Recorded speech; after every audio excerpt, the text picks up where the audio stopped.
Friends, आपका अपने channel home gardening and ideas में मैं स्वागत करती हूँ।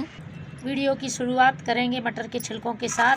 मटर के छिलके जो इस सीज़न में अभी बहुत ज़्यादा आ रहे हैं और हम यूं ही इन्हें फेंक देते हैं, तो आज मैं आपको इन छिलकों के कुछ एक ऐसे यूज़ बताऊँगी जो भी आपको ईजी लगता है या जो भी आपको कम्फर्टेबल लगता है वो यूज़ आप अपनी गार्डनिंग में कर सकते हैं और हमारे पौधों को हेल्दी बना सकते हैं और आप अपने गार्डनिंग का काम भी बहुत ही आसान कर सकते हैं, वो भी बिल्कुल फ्री की चीज़ में।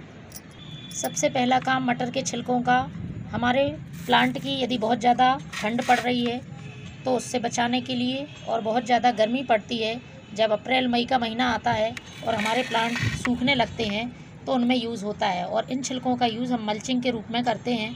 तो मल्चिंग के रूप में आपको कैसे यूज़ करना है वो मैं आपको बता देती हूँ। इस तरह से जो ग्रीन छिलके हैं इनको आप सुखाने के लिए रख दीजिए, वो भी पूरी धूप में। अच्छी तरह से धूप लग जाए, 10 से 12 दिन में पूरी तरह से सूख जाएं, तब इनका आप मल्चिंग में यूज़ करेंगे। क्या होता है फ्रेंड्स, यदि इस समय आपने इनको मल्चिंग में यूज़ किया तो इससे प्लांट में हमारे फंगस लग सकती है, और फंगस यदि लग जाती है तो प्लांट ख़राब हो जाएगा। तो फंगस से बचाने के लिए आप इनको अच्छी तरह से धूप में सुखा लें। और मैं आपको इनको ही, अभी मैंने सुखाए नहीं हैं, जो भी मैं सुखाऊंगी उसके बाद उनकी मल्चिंग करूंगी जब ज़्यादा ठंड पड़ने लगेगी। तो अभी मैं आपको बताती हूँ आप किस तरह से मल्चिंग कर सकते हैं अपने प्लांट में। जैसे ये मेरा प्लांट है, देखिए मैंने पहले से ही इसमें सूखी पत्तियों की मल्चिंग कर दी। यदि आपको सूखी पत्तियाँ अवेलेबल नहीं होती हैं तो मटर के छिलके बहुत अच्छा ऑप्शन है। तो ये जब सूख जाएँ तो इस तरह से आप सूखे हुए मटर के छिलकों को, सिर्फ गर्मियों में ही मल्चिंग नहीं होती है, आप ठंड में भी इन्हें मल्चिंग करके और हमारे जो प्लांट है उनकी रूट्स को बचा सकते हैं और हमारे जो सॉइल है उसका जो मॉइस्चर है वो मेंटेन कर सकते हैं। तो इस तरह से आपको इसको कवर करना है। जब ये छिलके सूख जाते हैं तो ये बहुत अच्छी तरह से मल्चिंग का काम करते हैं। तो पहला यूज़ ये है, यदि आपको ये यूज़ अच्छा लगता है तो आप कर सकते हैं। दूसरा यूज़ मटर के छिलकों का हम, जो कि बहुत ज़्यादा यूज़फुल है, फर्टिलाइज़र के रूप में कर सकते हैं।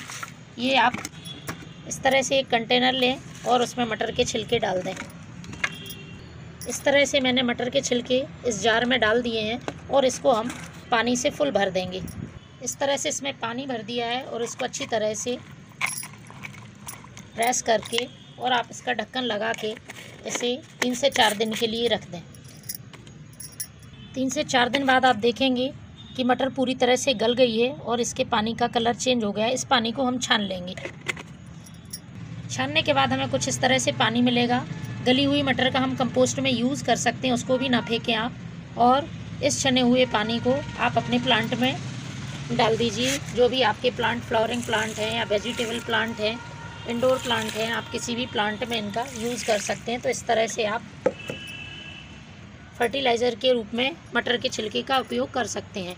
अगला उपयोग है इसका, अगला यूज़ इसका, यदि आप नर्सरी से कोई प्लांट लाए हैं या प्लांट रिपोर्ट कर रहे हैं, जैसे कि मैं ये प्लांट यदि रिपोर्ट कर रही हूँ और मेरे पास मिट्टी कम है या उसमें मैंने खाद नहीं मिलाया है, तो आप इस तरह से छिलकों से इसकी एक लेयर बना लें, जिससे कि हमारे जो पॉट की जो हम सॉइल डालेंगे उसमें ये बाद में धीरे धीरे डिकम्पोज होती रहेगी और प्लांट को न्यूट्रिएंट्स भी देगी, साथ ही हमें ज़्यादा मिट्टी भी नहीं डालनी पड़ेगी। तो इस तरह से एक लेयर इसकी बना के और उसके बाद हम इसमें सॉइल मीडिया डाल देते हैं। तो कुछ इस तरह से मैंने ये सॉइल मीडिया बना के रखी है। इस तरह से हम इस पॉट को भर देंगे, इस तरह से भर के, और हम जो रिपोर्ट कर रहे हैं इस प्लांट को हम इस तरह से इसमें लगा देंगे और चारों तरफ से वापस इसमें और सॉइल डाल देंगे। तो फ्रेंड्स, इस तरह से आप मटर के छिलकों का यूज़ कर सकते हैं।